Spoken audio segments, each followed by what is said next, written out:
What's going on, everybody? This is an episode from the No Gimmicks Needed Wrestling podcast. Do you like podcasts and you want to see the full podcast? Make sure you check out the No Gimmicks Needed Wrestling podcast on all your podcast platforms, such as Apple Podcasts, Google Podcasts, Stitcher, Spotify, iHeartRadio, among many others. But you're listening to the episode right here on YouTube, so make sure you hit that like button and below, and make sure you hit the subscribe button to NC Studios and NC Level Up for all your gaming needs. This is the Nerd Coalition. Enjoy the show. You know, Survivor Series, I don't know how y'all felt about Survivor Series. Well, let me start with you, Lady Sketch. When you hear Survivor Series, or you know about the history of wrestling, or when you start wrestling, you ever watch Survivor Series? No. No. Have you ever seen a Survivor Series at all? Yes.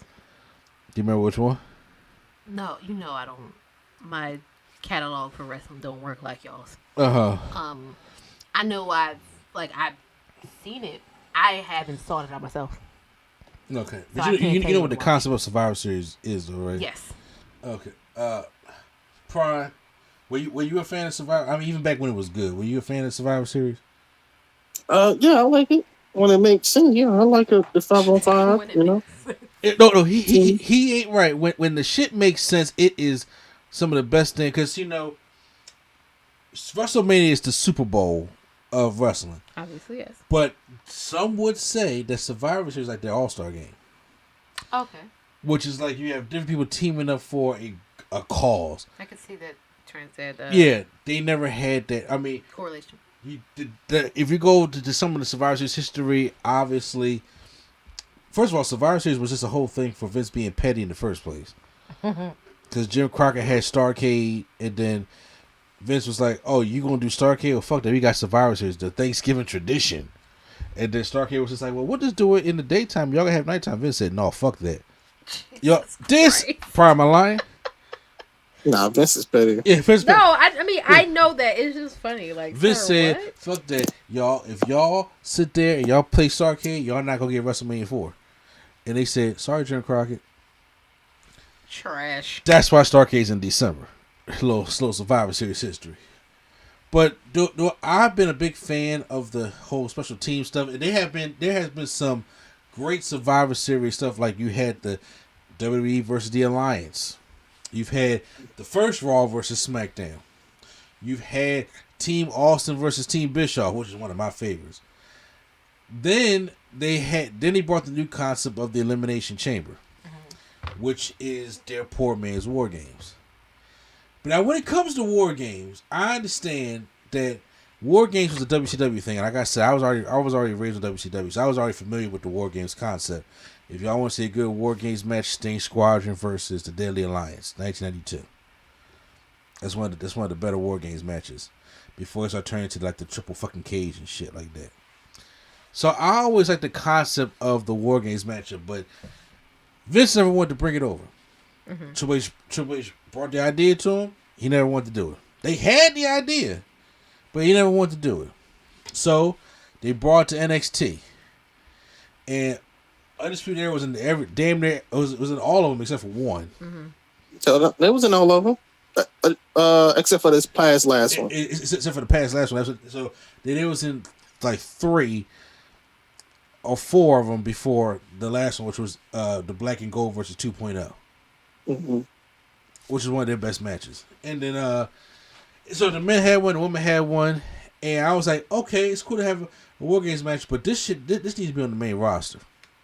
Well, this week, Triple H came out and said right after we did the podcast last week that they're going to do Survivor Series War Games. Everybody got excited.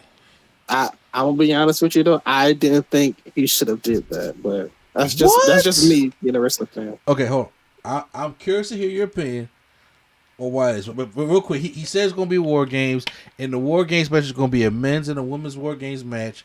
That's not going to be Raw versus SmackDown. It's going to be storyline driven.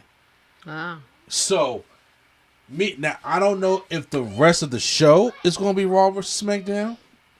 And why the War Games matches not be Raw versus SmackDown, I'm not necessarily sure. However, because I'm kind of, if you're not going to obey by the Raw versus SmackDown bullshit, then don't do it. That's how I feel about it.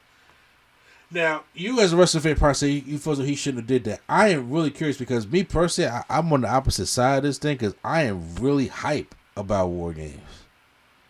Well, I mean, we are all wrestling fans, and we like the surprise element of wrestling. I mean, it's like War Games is in November, so why are you telling us about War Games now when you could just have one day the Bloodline and then it's brawling, and then Triple H comes out and says, "You know how to solve this? War Games. Why not just wait till then? Why not do it William Regal style? Why are you telling us like 2 or 3 months in advance?" It's like, it kind of like takes it out of it a little bit. You just weren't a fan of it being announced early, not the concept. Yes. Okay. Yes. Like if it was like announced, like where two groups are having a problem, and then he comes out and says it, then yes, I would love that. But for them to be like, yeah, no, we're having War Games this year, and we're like a few months out, kind of like, well, it's kind of like, well, we already know what to look for, basically. I can understand the sentiment behind that. I know they ain't got Regal, so they probably gonna have Triple H come out there and say War Games and stuff like that. But however, they might just play a video promo. Oh, you know what? There's a possibility also. But I also think it was to sell tickets. Because the Survivor Series... I think they're going to sell either way. Not to say that it's WWE, but I think 5-on-5 match or Survivor Series, like you said, is like their all-star game. Is it going to sell out?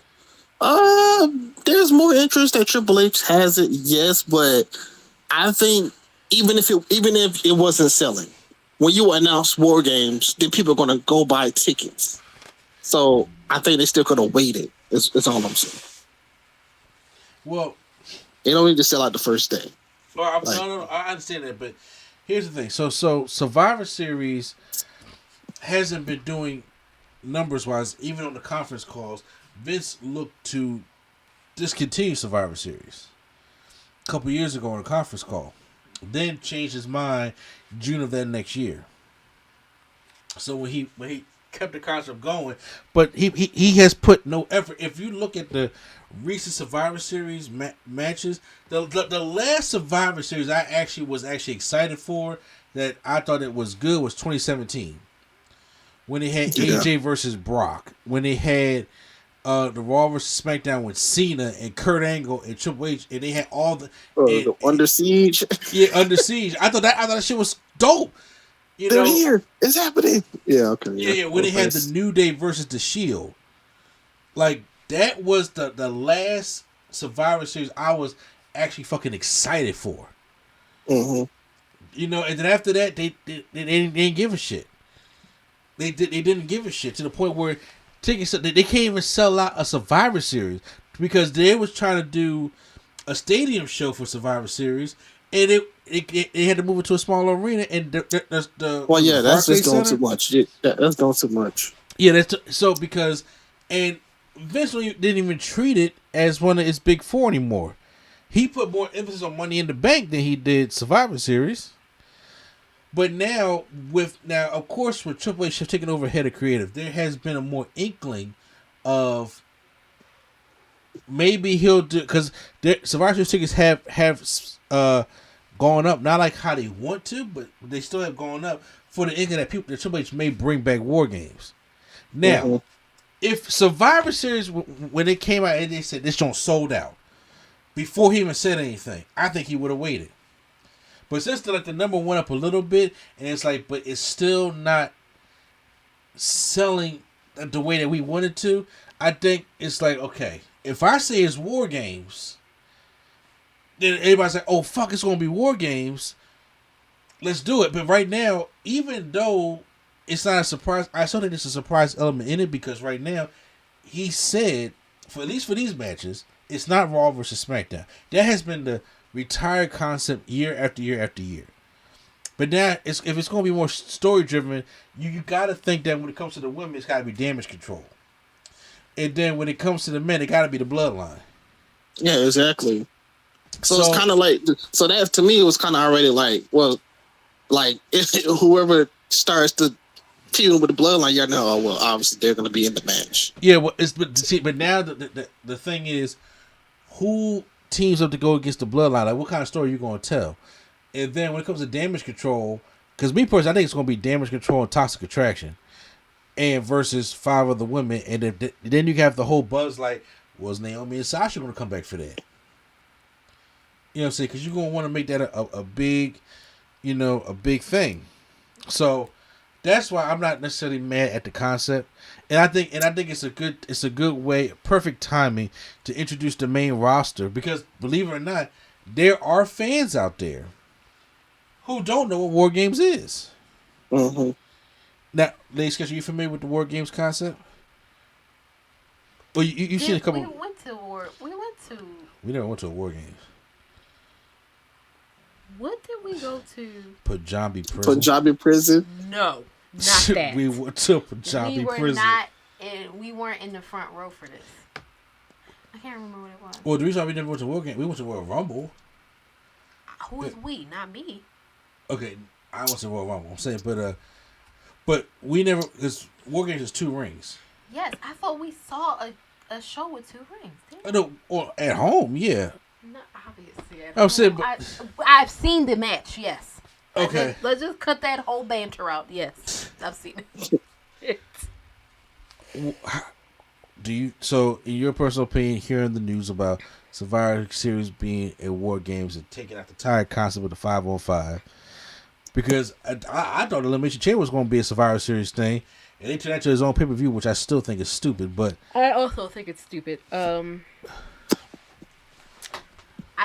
think it's cool. It'll be nice to see it on the main roster, and I also agree that we can do away with the Raw versus SmackDown. The only thing is, I'm hoping that him emphasizing that means that it nixes it completely, not just for the match. Like, let's not do that. I mean, I agree with you. I mean, even though I would love to see Lashley versus Gunther, to be honest with you, I would love for Gunther not to be Gunther. Yes. Can we work on that? Look, people are getting their names. Mr. 225 is working. The pieces in the oven. I just want, I'm just asking for 2. Just Gunther and Butch. I just fix it. I think Gunther is going to stay, but I think Butch is going to change. Oh, Butch is going to change. Butch has to go. I think Butch is going to change, but Gunther is going to stay. Here's the thing, though. Butch, the only thing that's Butch about him is the name, because he's not wrestling. He ain't the Paperboy no more. He's Pete Dunne, okay? He's doing the joint manipulation. He's sitting there and he's dressing like Pete. He's back to Pete Dunne. Before he was wrestling that bullshit. Well, they did say Elias ain't coming back to his beard grow back, so maybe we slowly getting back to normal. Who knows? Oh, absolutely, absolutely. So, with that being said, now I'm excited, especially when it comes to Sami Zayn and the Bloodline. I think it's like a good 5-on-5, and I think they'll do I don't think they'll try to build up another stable. I think they'll just have a makeshift team to try to take out the Bloodline, including Kevin Owens. Maybe Riddle. I don't know if Orton gonna be back in time. I don't know if they want to bring back Strowman. I don't know. I don't know what the plan to go against the Bloodline. And same thing. I don't know what gets to go against Damage Control, which unpopular opinion. How do you not know who could go against Damage Control? You got 5 women. Name them. Bianca. Yeah. Asuka. Okay. Isn't it Alexa Bliss that's been with him, right? I'm about to say something about that, but go ahead. And then if you bring back Sasha and Naomi. That's true. I'm just saying that just seems where we're going. But I'm just saying, I'm hoping. But as of right now, I was about to say unpopular opinion. 2 things to me that is just not clicking for me right now. That is Alexa Bliss and Damage Control. Okay, so in what ways do you say that? Because I feel like Alexa Bliss has kind of been floundering ever since they gave her, or they gift wrapped her the Bray Wyatt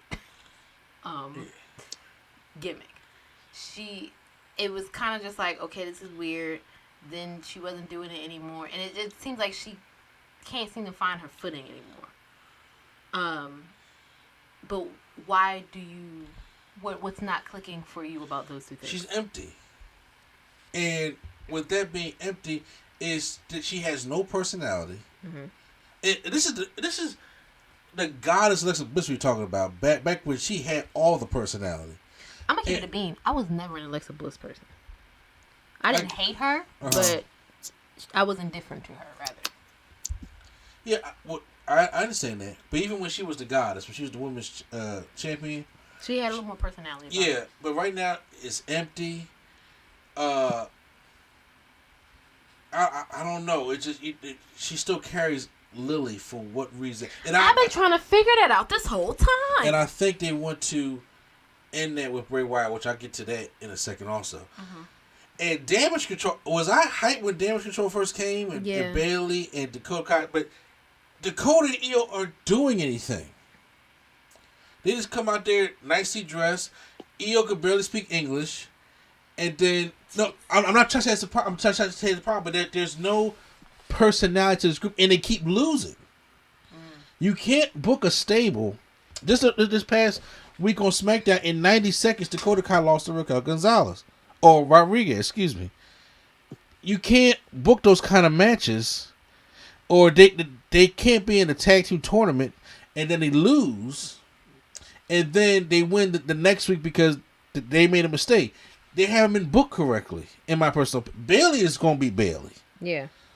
But, the whole Damage Control thing, I'm like, if they not careful, we about to go down Retribution territory. Maybe they... Now, that may be unpopular. I know people I like them as individuals, but I'm talking about as a group, as a unit. Something for me is just not working. How do you feel about it, Prime? Not firing on all. Sorry. I'm sorry. I was just going to say they're not firing on all cylinders. I will give you that. I'll say that I think you always call him Mr. 225. I think he's just waiting for he just put the titles on them so that they can just still be in the forefront without doing anything with them at the moment. I mean, that's what I think. I think War Games will give them some more edge, but we gotta wait to War Games though. We gotta go through a whole. Yeah, exactly. I mean, they could have been doing stuff, and then War Games come out. Then this War Games match. And that was just we probably figured since they the only stable put together that they're going to be in it. Yeah, but it's right now. It's like Toxic Attraction is better than Damage Control. Because Toxic Attraction is a group of 3 people, not a group of 3 stars. Which I'm sorry to say, Io, Dakota, those are stars. Not to put anything on the other members of Toxic Attraction, but yeah, I agree with that. You got 3. It's a difference with. It's a difference when you have a group, say a singing group, and then you have a posse cut, where it's we just LSG. Yes, we just a super group. We all just came together to do something, but we're not really functioning as a group. Gotcha. Oh, yeah. Maybe that's what's not clicking about it. Also, Triple H, when he talked about the War Games, he also brought up a comment about blood. Oh Lord. Okay. And he gave his thoughts about it. And court is right now, there's no plans to see blood in WWE. He made the quote say, I don't mind it. He says, I don't think it's necessary. If we have talent that gets cut open, usually you'll see them roll out and they'll get looked at to make sure there's nothing dangerous. I'm just of the opinion right now, given the state of the world and the pandemic, at the end of the day, what we do is dangerous enough without intentionally making it more dangerous. I'm not mad at that statement. I don't feel like it's... Go ahead, Prime. I feel like you want to get it out. I'm sorry. I'm not mad at the statement. I'm just mad at this is Triple H giving a statement. Mr. I cut myself every match for 20 years, Triple H.